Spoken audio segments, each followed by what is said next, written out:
All right, guys, it's night 2 of our St. Patrick's Day series. Tonight we're going to make some bangers and mash.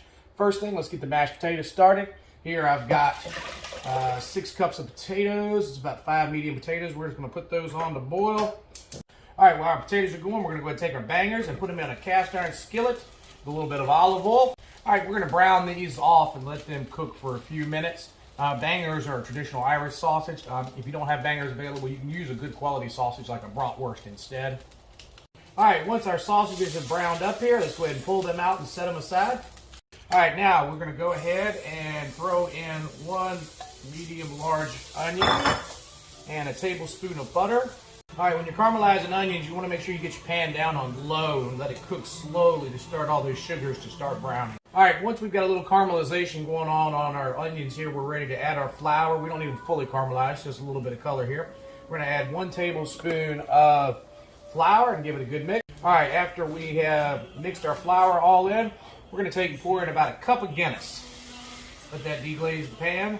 Next, I've got some pork stock. You can use beef stock, but I have some homemade pork stock here. I've got about 10 ounces of that I'm going to add to the pan.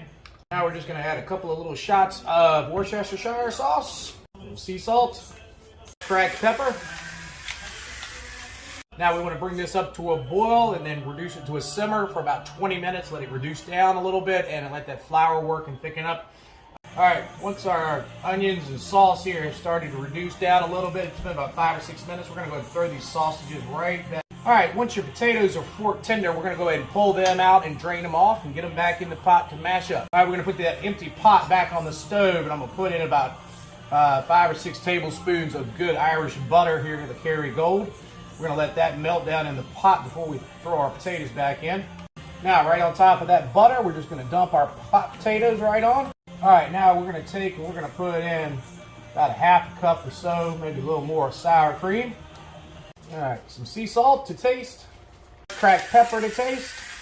Okay, now we're just going to give this all a good stir, mash these up, get that butter, sour cream, and spices all well incorporated. Okay, I like my mashed potatoes just a little bit lumpy, so I have stopped with a little lump left in it, but you can keep going a little extra if you want them really smooth. All right, now I'm just going to put a cover on these and put them back on the stove and let them sit and stay nice and warm. All right, guys, our sauce has thickened up and reduced by about half. So what we're going to do is we're going to go ahead, take some of our mashed potatoes. We're going to sit right down in the middle of our plate and grab a banger or two and lay on top. And then we're going to take a little bit of this gravy with some of these onions and just lay right over top. Okay, you want a nice thin gravy here. All right, guys, this is your traditional Irish bangers and mash.